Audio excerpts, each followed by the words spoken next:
دیوانگی از قلم ارید شاہ پارٹ 4۔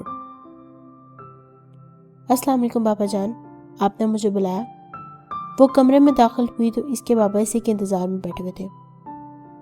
ہاں میری جان، مجھے تم سے ایک بہت ضروری بات کرنی تھی۔ دیکھو، جیسا کہ مجھے پتا ہے کہ تم ہاشم کو پسند کرتی ہو، تو اس حوالے سے میں نے اور سلطان نے تم دونوں کی انگیجمنٹ کرنے کے بارے میں سوچا ہے۔ لیکن فی الحال ہاشم شاید ان سب چکروں میں نہیں پڑنا چاہتا، لیکن میں چاہتا ہوں کہ تم ہاشم کے ساتھ زیادہ سے زیادہ وقت گزارو تاکہ… ویٹ پاپا، کیا مطلب ہے آپ کا؟ میں اپنی لائف انجوائے کرنا چھوڑ کر اس کے پیچھے لگ جاؤں؟ بالکل بھی نہیں۔ اور آپ لوگ اتنی جلدی ہماری انگیجمنٹ کے بارے میں سوچ ہی کیوں رہے ہیں؟ فی الحال میں بالکل بھی شادی میں انٹرسٹڈ نہیں ہوں، اور یہ منگنی کروا لینے کا مطلب ہے کہ خود کو کسی کا پابند کرنا، اور آپ کو تو پتا ہے میں کسی کی پابند ہو کر نہیں رہنا چاہتی۔ مجھے میری زندگی کو فل انجوائے کرنا ہے۔ فی الحال تو آپ ہماری منگنی وغیرہ کا خیال اپنے دماغ سے نکال دیں، ابھی تو میری لائف کی جسٹ سٹارٹنگ ہوئی ہے۔ کم سے کم 5 سال تک تو میں بالکل بھی شادی نہیں کرنا چاہتی، وہ انہیں دیکھتے ہوئے کہہ رہی تھی، جبکہ مبین صاحب تو یہ سوچ رہے تھے کہ اپنی شادی کے بارے میں سن کر وہ بہت ایکسائٹڈ ہو جائے گی۔ ایسا تو کچھ نہیں ہوا تھا۔ کیا مطلب ہے تمہارا؟ تم تو کہتی تھی کہ تم ہاشم کو لائک کرتی ہو، اس سے شادی کرنا چاہتی ہو، تو… جی بابا، بالکل یہی بات ہے۔ میں اسے لائک کرتی ہوں، اسے شادی بھی کرنا چاہتی ہوں، لیکن فیوچر میں۔ فی الحال تو میں اپنی زندگی کو انجوائے کرنا چاہتی ہوں، اپنی مرضی سے اپنی زندگی کو گزارنا چاہتی ہوں۔ آپ کو نہیں پتا، انگیجمنٹ کروانے کا مطلب ہے کہ میں ہاشم کے ساتھ اپنی پرسنل باتیں شیئر کروں، اور آپ کو تو پتا ہے کہ میں اپنی پرسنل چیزیں کسی کے ساتھ شیئر نہیں کر سکتی۔ مطلب کہ تم فی الحال اس بارے میں کچھ نہیں کرنا چاہتی۔ اوکے میری جان، تم اپنی لائف کو انجوائے کرو، میں تو بس تمہاری خوشی کے لیے کرنا چاہتا تھا، لیکن اگر تمہاری خوشی اس میں نہیں ہے تو نہ صحیح، تم اپنی زندگی کو انجوائے کرو۔ وہ اس کی بات کو سمجھتے ہوئے بولے۔ وہ مسکرا اٹھ گئی۔ تھینک یو سو مچ پاپا، آپ بہت اچھے ہیں، میری ہر بات کو سمجھتے ہیں۔ ایسے ہی تو نہیں کہتی کہ آپ اس دنیا کے سب سے بیسٹ پاپا ہیں۔ وہ ان کے سینے سے لگتی ہوئی بولی۔ اسے ان پر بے حد پیار آ رہا تھا، کیونکہ وہ اس کی بات سمجھ گئے تھے جو ابھی تک اس نے ان سے کہی نہیں تھی۔ وہ ہاشم سے محبت کرتی تھی، اور وہ یہ بات بہت اچھے طریقے سے جانتے تھے۔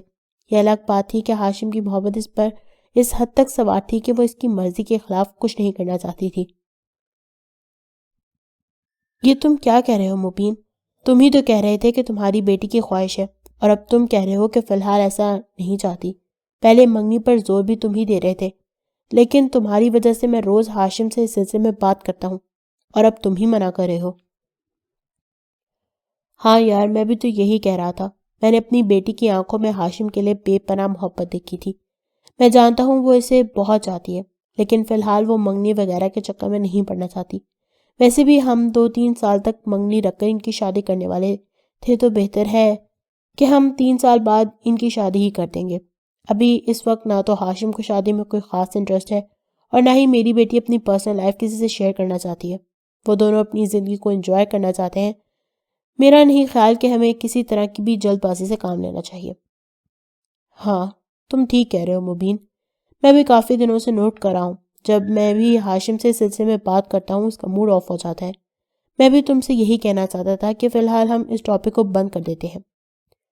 اپنے بچوں کے دل کا حال تو ہم جانتے ہیں، وہ شادی کے لیے بھی سوچنا ہی نہیں چاہتے۔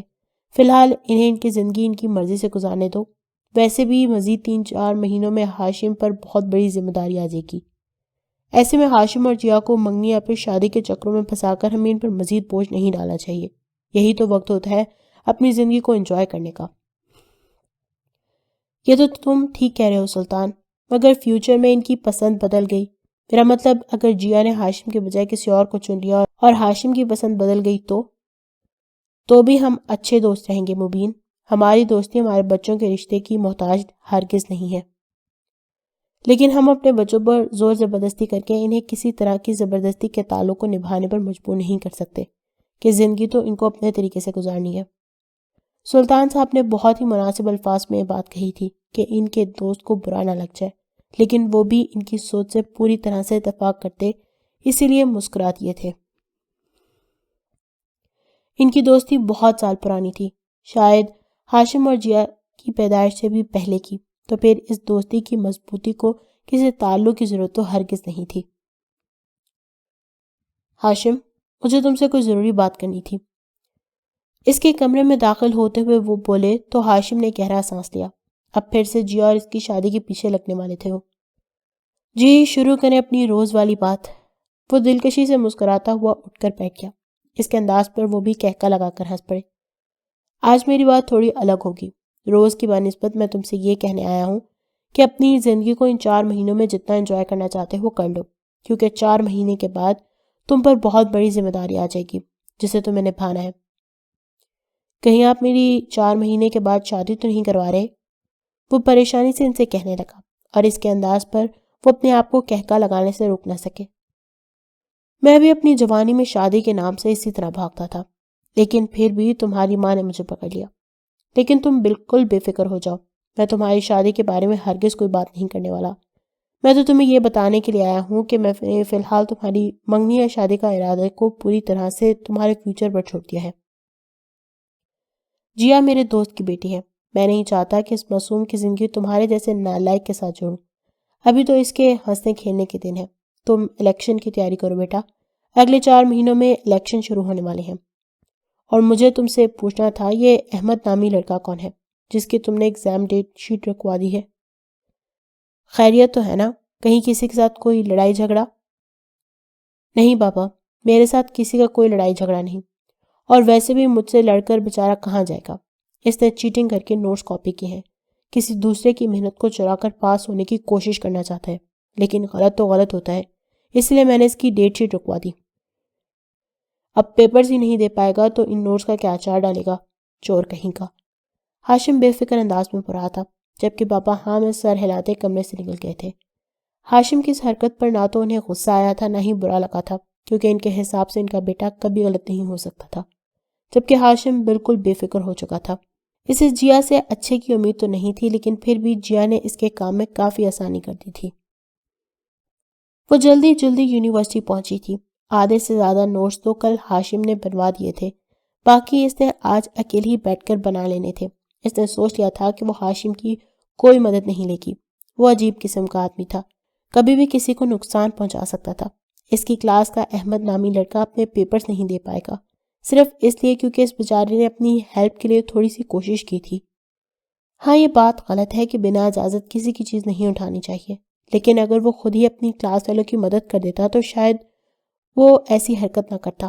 ایک دوسرے کی مدد کرنا بھی اخلاقی فرض ہے، اور وہ اسے معاف بھی تو کر سکتا تھا۔ اب ذرا سی بات پر اس کے 4 سال برباد کرنے کی کیا تک بنتی تھی؟ اسے اس لڑکے سے زیادہ ہاشم پر غصہ آ رہا تھا، جس نے اس بیچارے کے ساتھ ایسا کیا تھا۔ وہ تو اتنا سمجھ چکی تھی کہ ہاشم کافی پاورفل انسان ہے اور کسی کا بھی فیوچر برباد کرنے میں زیادہ وقت نہیں لیتا۔ اسی لیے بہتر ہے کہ وہ ہاشم اور اس جیسے لوگوں سے دور رہے۔ اس نے تو یہ سوچ لیا تھا کہ جیا کا سامنا کبھی نہیں کرے گی، لیکن اب اس لسٹ میں ہاشم سلطان کا نام بھی شامل ہو گیا تھا۔ سنو لڑکی، یہ تمہارے لیے ہاشم نے دیے ہیں۔ اچانک ایک لڑکی اس کے سامنے آئی تھی، اس کے ہاتھ میں کچھ پیپرز دیے تھے۔ یہ کیا ہے؟ وہ پھر دیکھتے ہوئے بولی۔ یہ وہی نوٹس ہیں جو کل بنانا باقی رہ گئے تھے، جو ہاشم نے بنا کر اسے بھیجے تھے۔ وہ اس پر اتنی کرم نوازی کیوں کر رہا تھا؟ اس پر اتنا مہربان کیوں ہو رہا تھا؟ اس سوچ نے اسے پریشان کیا تھا۔ ہاشم نے تمہارے نوٹس کیوں بنائے؟ ظاہر ہے اس سے پوچھنے لگی، کیونکہ میرے نوٹس جیا نامی لڑکی نے خراب کر دیے تھے، بلکہ ضائع کر دیے تھے، اسی لیے وہ میری مدد کر رہا تھا۔ وہ اسے بتاتے ہوئے کلاس کی طرف جانے لگی۔ اچھا میں بھی سوچوں وہ اتنا اچھا کیسے ہو گیا؟ اپنی گرل فرینڈ کا گلٹ مٹانے کے لیے کیا ہوگا اس نے؟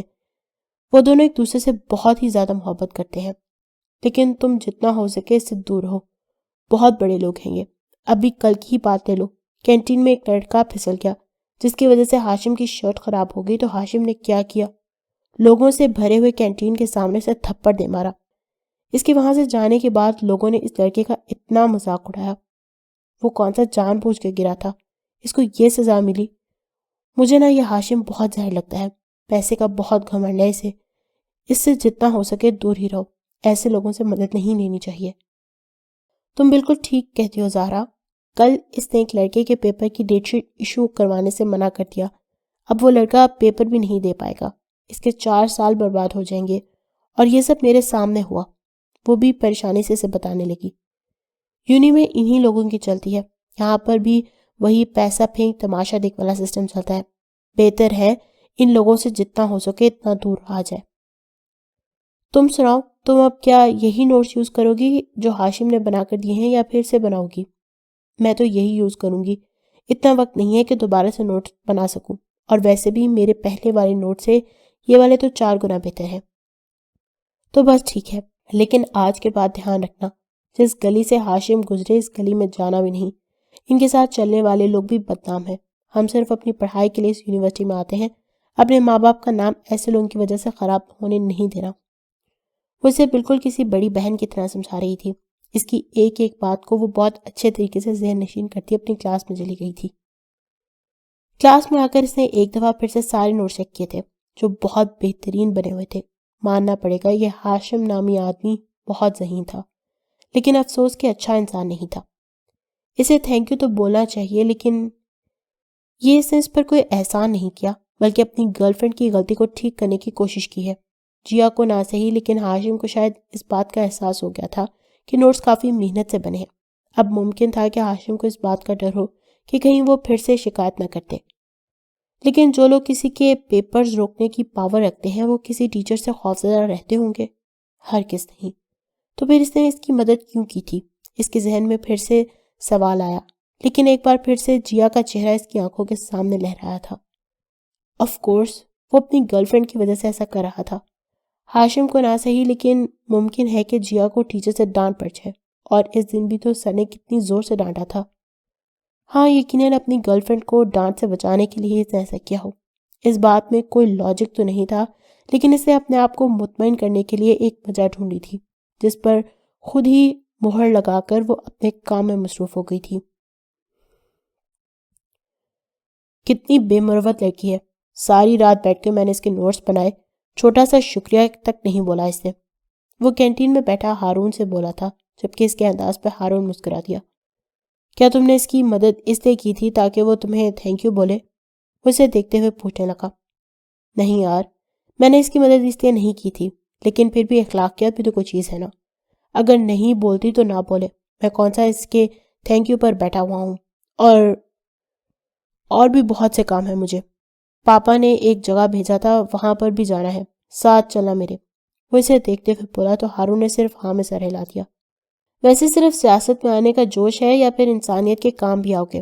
میرا مطلب ہے باقی سیاستدانوں کی طرح کہیں تم بھی اپنی جیب بھرنے کے لیے تو سیاست میں نہیں آ رہے؟ اس کا انداز مذاقیہ تھا، لیکن ہاشم کتنی دیر اسے دیکھتا رہا۔ تم جانتے ہو ہاشم سلطان کبھی اپنے مطلب کے لیے کچھ نہیں کرتا۔ آج تک مطلبی ہو کر میں نے نہ تو کسی کی مدد کی ہے اور نہ ہی اپنے مطلب کے لیے کسی کا استعمال کیا ہے۔ لیکن سیاست ایک بہت گہری کھائی ہے، اس میں اترتے ہوئے اپنے اصولوں کو بدلنا پڑتا ہے۔ فی الحال سیاست میں آنا صرف میرے بابا کا خواب ہے، لیکن آگے فیوچر میں کیا بنے گا میں نہیں جانتا۔ میں اپنے بابا کو خوش کرنے کے لیے کسی بھی حد تک جا سکتا ہوں۔ میرے بابا مجھے سیاست میں کھڑے دیکھنا چاہتے ہیں، ورنہ یہ میرا شوق ہرگز نہیں ہے۔ بہت اچھی بات ہے، سیاست میں صحیح انسانیت کی خدمت کرو، اپنی آخرت سنوارو، یہ دنیا تمہیں کچھ نہیں دے گی۔ یار تو پھر سے مولوی بن گیا۔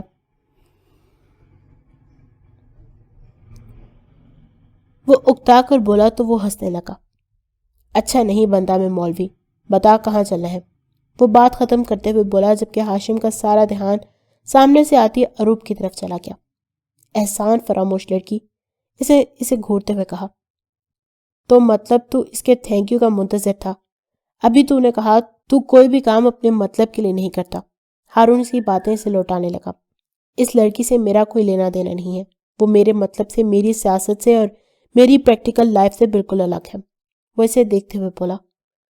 پھر اگر اس لڑکی سے تجھے کوئی مطلب نہیں ہے، کوئی لینا دینا نہیں ہے، تو ابھی تک اس ایک تھینک یو کا منتظر کیوں ہے تو؟ لڑکا بل لینے آیا تو ہارون خاموش ہو گیا، جبکہ اسے پیسے دیتے ہوئے اس نے سامنے والے ٹیبل کی طرف اشارہ کرتے ہوئے کہا تھا کہ اس سے پیسے مت لینا، جس پر ہارون کی مسکراہٹ اور گہری ہو گئی۔ ہیلو بھائی، چکر کیا ہے؟ مجھے تو سمجھ میں ہی نہیں آ رہا۔ ہارون اس کے ساتھ ہی اٹھ کر باہر نکلا تھا۔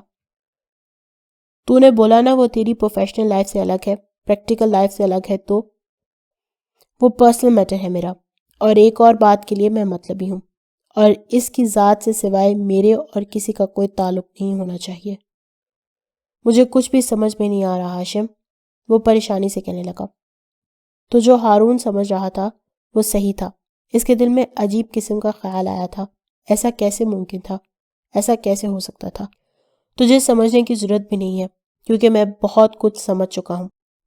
3 راتوں سے مجھے بالکل نیند نہیں آ رہی، میرا دماغ بس ایک ہی چیز سوچتا جا رہا ہے کہ آخر اس لڑکی میں ایسا کیا ہے جو اس کا خیال میرے دماغ سے جاتا نہیں ہے۔ میں نے انٹرنیٹ سے بھی چیک کیا، وہاں پر بھی مجھے کوئی خاص وجہ سمجھ نہیں آئی۔ پھر میں نے دماغ کو چھوڑ کر دل سے پوچھا تو اس دل بغیرت نے کہا کہ بھائی میں تو اس لڑکی پر مر مٹا ہوں۔ پرسوں اسے ذرا سی بات پر پاگلوں کی طرح روتے دیکھ کر نا میرا دماغ خراب ہو گیا تھا۔ دل تو چاہا کہ رکھ کر 2-3 تھپڑ اس کے منہ پر لگاؤں کہ یہ کوئی رونے والی بات ہے۔ پھر میں نے سوچا کہ اس کا نازک گال تھپڑ کیسے برداشت کرے گا، تو بہتر ہے کہ اس کے آنسوں کا حل نکالتے ہیں۔ میں نے اس کے سارے نوٹس بنانے میں مدد کی اور اس نے مجھے ایک چھوٹا سا تھینک یو بھی نہیں بولا۔ وہ گھوم پھر کر واپس اسی بات پر آ گیا تھا، جبکہ ہارون کا منہ اب تک حیرت سے کھلا ہوا تھا۔ نہیں، ایسا نہیں ہو سکتا، تم کیا بول رہے تھے؟ پتا بھی ہے کہ کیوں نہیں ہو سکتا بھائی؟ ہر انسان اپنے اندر فیلنگز رکھتا ہے اور یہ فیلنگز کسی نہ کسی کے لیے تو جاگتی ہیں، میری بھی جاگ گئی ہیں اس کے لیے۔ 5 سال چھوٹی ہوگی مجھ سے۔ نہیں، 6 سال 11 دن چھوٹی ہے وہ مزے سے بولا۔ اور جیا، تو نے تو کہا تھا نا کہ جیا تیرے انکل کی بیٹی ہے اور ہو سکتا ہے فیوچر میں تجھے اسی سے شادی کرنی پڑے۔ یار جیا بے وقوف نہیں ہے، اسے میں بتا دوں گا۔ تو 100% شور ہے نا کہ تجھے اس لڑکی سے پیار ہو گیا ہے؟ پیار؟ میں نے کب تجھ سے کہا ہے کہ مجھے اس لڑکی سے پیار ہو گیا ہے؟ اس کے سوال پر وہ اسے گھورتے ہوئے پوچھنے لگا۔ تیری بات کو تو یہی مطلب ہے ہاشم، تو کیا تجھے اس سے پیار نہیں ہوا؟ اگر تو اس سے پیار نہیں کرتا تو پھر ان سب فیلنگز کا کیا مطلب ہے؟ یہ پیار کے چکروں سے بہت آگے نکل چکا ہوں میں، دیوانہ ہو گیا ہوں میں اس کا۔ مجھے اس سے عشق ہو گیا ہے، وہ میری ہے، صرف اور صرف ہاشم سلطان کی۔ میں بہت جلدی سے بتا دوں گا اپنے دل کا حال، اور اگر اس نے انکار کر دیا تو؟ اسے پتہ نہیں کیوں یہ سوال پوچھا تھا، لیکن ہارون کو لگا یہ پوچھنا ضروری ہے۔ مجھے کوئی انکار نہیں کر سکتا ہارون، لیکن اگر اس نے پھر بھی انکار کر دیا تو اس کا انکار اقرار میں بدل دوں گا، میں اسے خود سے محبت کرنے پر مجبور کر دوں گا۔ تم دیکھنا مجھے بے پناہ چاہے گی وہ، کیونکہ جو ایک بار ہاشم سلطان کی چاہت بن جائے اسے ہاشم سلطان کی دسترس میں آنا پڑتا ہے۔ یار تجھے نہیں لگتا تو اس کو لے کر کچھ زیادہ ہی سیریس ہو گیا ہے؟ میرے خیال میں تجھے اتنا سیریس ہو کر جیا کے بارے میں سوچنا چاہیے تھا۔ کل کو وہ تیرا کیریئر بنانے میں تیری مدد کر سکتی ہے، وہ تمہارے سٹینڈرڈ کی ہے۔ یہ لڑکی تو بالکل معمولی سی لڑکی ہے جس کا نام تک ہم ٹھیک سے نہیں جانتے۔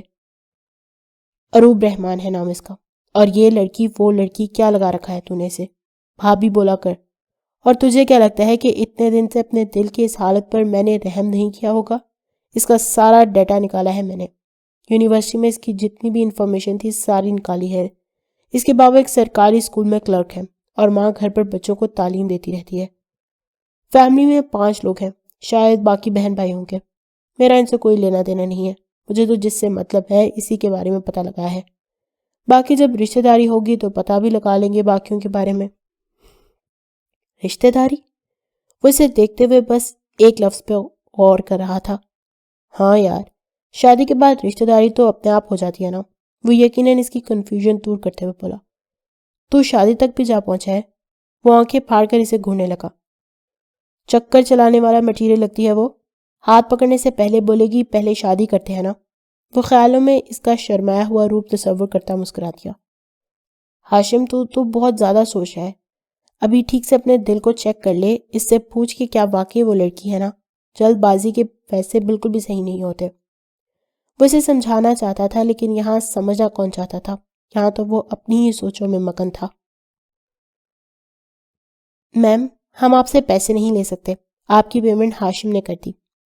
وہ اپنے برگر اور ڈرنک کے پیسے دینے کے لیے آئی تو کینٹین بوائے نے کہا کہ وہ اسے پیسے نہیں لے گا، اس لیے وہ اٹھ کر سیدھی کاؤنٹر پر آ گئی تھی، لیکن اسے یہاں بھی وہی سننے کو ملا۔ ہاشم نے اس کی پیمنٹ کیوں کی تھی؟ اسے کیا ضرورت ہے بھلا اس کے پیسے دینے کی؟ وہ کنفیوز ہی کینٹین سے باہر نکلی تھی۔ کینٹین میں کسی طرح کا بھی شور شرابہ کر کے وہ سب کی نظروں میں خود کو لانے کی وجہ نہیں بن سکتی تھی۔ ہاشم اس کے لیے نوٹس بنا رہا تھا، کینٹین میں اس کی پیمنٹ کر رہا تھا۔ یہ اتنی سی بات اسے پوری یونیورسٹی میں بدنام کرنے کی وجہ بن سکتی تھی۔ وہ اپنا بیگ لیے باہر نکلنے لگی تھی کہ اسے شور سنائی دیا۔ شور کی آواز پر وہ اسی طرف چلی گئی تھی جہاں تھوڑے سے فاصلے پر اسے ہاشم اپنی گاڑی کے ساتھ ٹیک لگائے کھڑا نظر آیا تھا، جبکہ اس کے سامنے اس کے 4 دوست جو اکثر اس کے ساتھ پائے جاتے تھے ایک لڑکے کو بری طرح پیٹ رہے تھے۔ یہ کیا ہو رہا ہے؟ وہ ہجوم میں کھڑی لڑکیوں کے ساتھ رک کر پوچھنے لگی۔ ہاشم اس لڑکے کو کئی دنوں سے ڈھونڈ رہا تھا۔ وہ جیا کی دوست ہے نا اسما، یہ اس کا پیچھا کرتا ہے اور اسے کافی تنگ کرتا ہے اور عجیب نازیبا قسم کے میسج بھیجتا ہے۔ بس آج یہ یونیورسٹی آیا پھر لگ گئی اس کی پھینٹی۔ اسما سے کتنی دفعہ بتا چکی تھی کہ اگر ہاشم کو پتہ چل گیا نا تو ہاشم اسے نہیں چھوڑے گا، لیکن ہاشم کا اسے کوئی ڈر ہی نہیں تھا۔ اب یہی انجام ہوگا نا اس کا۔ وہ لڑکی مزے لیتے ہوئے بولی تھی، جبکہ اس لڑکے کی حالت دیکھتے ہوئے اروپ کی حالت خراب ہونے لگی تھی۔ یہ اس کا اور اسما کا پرسنل میٹر ہے۔ اسما کو اپنے بھائیوں سے شکایت کرنی چاہیے، نہ کہ اس یونیورسٹی کے کسی لڑکے سے۔ وہ پریشانی سے اس لڑکے کو چلاتے دیکھ رہی تھی۔ اس کی چیخ و پکار پر اسے ترس آ رہا تھا۔ اس کی برداشت بس یہیں تک کی تھی۔ اس نے خود کو اس سے بات کرنے پر راضی کیا۔ وہ اس کے سامنے بھی نہیں آنا چاہتی تھی، لیکن اس لڑکے کی تکلیف برداشت نہیں کر پائی۔ سر ہاشم، پلیز آپ اس پر کچھ رحم کریں۔ اس کو دیکھ کر لگتا ہے کہ اس نے کسی لڑکی کو چھیڑا ہوگا، اور اسما میم کو دیکھ کر لگتا ہے کہ اس لڑکی کو یہ لڑکا چھیڑے گا۔ یہ تو خود ہی لڑکوں کو چھیڑتی ہوگی اور الزام معصوموں پر لگا دیتی ہوگی۔ اس نے بے حد کم آواز میں ہاشم سے جا کر کہا تھا، لیکن اینڈ والی لائن اس نے اپنے دل میں ہی کہی تھی، کیونکہ وہ ان لوگوں سے کوئی پنگا نہیں لینا چاہتی تھی۔ تم کیوں یہ سب کچھ دیکھ رہی ہو؟ جا کر اپنی کلاس میں اپنا کام کرو۔ بیکار میں آنکھوں کو تکلیف دینے کی کوئی ضرورت نہیں ہے۔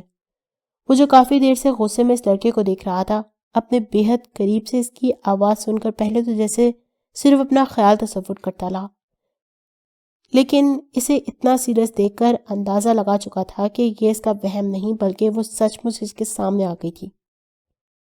بات میری آنکھوں کی تکلیف کی نہیں ہے، اس کے درد کی ہے۔ کیسے چلا رہا ہے وہ بیچارہ، دہائی دے رہا ہے۔ دوسروں کی بددعائیں کیوں لیتے ہیں؟ پلیز اسے جانے دیں۔ اسے دیکھ کر بالکل بھی نہیں لگتا کہ اس نے ایسی کوئی حرکت کی ہوگی۔ ہو سکتا ہے اسما میم کو کوئی غلط فہمی ہو گئی ہو۔ وہ اسے دیکھتے ہوئے بے حد معصومیت سے بول رہی تھی، جبکہ وہ تو بس اس کی آواز کے سحر میں کھو گیا تھا۔ وہ پہلی بار اسے کچھ مانگ رہی تھی، وہ تو جان ہتھیلی میں رکھے تھا۔ اس کے لیے تو یہ ذرا سی بات تھی۔ اچانک ہی اسے ہاتھ اٹھا کر ان سب لڑکوں کو رکنے پر مجبور کر دیا تھا۔ بس چھوڑ دو اس کو، جانے دو۔ اس کی آواز بلند ہونے کی دیر تھی کہ وہ لڑکا وہاں سے بھاگ نکلا۔ اور کوئی حکم؟ وہ اس کی طرف دیکھ کر دلکشی سے مسکرایا تو اس کے انداز پر وہ گھبرا کر نفی میں سر ہلانے لگی۔ اگر کچھ اور کہنا چاہتی ہو تو وہ بھی کہہ سکتی ہو۔ وہ اب تک اس کی طرف سے شکریہ کا منتظر تھا۔ نہیں، کچھ نہیں، میری کلاس ہے، مجھے لیٹ ہو رہا ہے۔ وہ جلدی سے کہتی اپنا بیگ اٹھا کر وہاں سے بھاگنے کی تیاریوں میں لگی تھی۔ لڑکی، کیا تمہارے کالج میں تھینک یو شکریہ کا کوئی رواج نہیں ہے؟ مطلب میں نے تمہاری نوٹس بنا کر دیے، اس کا تھینک یو تم نے مجھے نہیں بولا۔ یہاں تک کہ میں نے تمہاری بات مان کر اس کمینے کو چھوڑ دیا، تب بھی تم نے مجھے تھینک یو نہیں بولا۔ یہ کوئی اچھی بات تھوڑی ہے، کم سے کم ایک چھوٹا موٹا تھینک یو تو بنتا ہے۔ وہ ذرا ناراض ہوتے ہوئے بولا، لیکن وہ کون سا اس کی ناراضگی اٹھانے کی عادی تھی۔ اچھا میں سمجھ گیا، تمہارے سائٹ پر اپنوں کو شکریہ بولنے والا رواج نہیں ہوگا۔ بہت اچھی بات ہے، مجھے بھی تمہارا تھینک یو نہیں چاہیے۔ چلو اب اچھے بچوں کی طرح جا کر پڑھائی کرو، اچھے سے نمبر لے کر آنا اور میرا نام روشن کرنا۔ ویسے ٹیچرز تمہاری کافی تعریف کر رہے ہیں، اچھی اسٹوڈنٹ ہو تم۔ آگے بھی اسی طرح سے محنت کرنا۔ یونیورسٹی کی ہوا نہیں لگنی چاہیے، ورنہ ساری ہوائیں بند کر دوں گا تم پر۔ وہ مزے سے بول رہا تھا، جبکہ اروپ نے وہاں سے جانے میں ہی اپنی بھلائی سمجھی تھی، اس وعدے کے ساتھ کہ آئندہ اسے کسی کی ہمدردی کا بخار نہیں چڑھے گا اور وہ اس شخص کے سامنے نہیں آئے گی جس کی باتیں اس کے سر کے اوپر سے گزر گئی تھی۔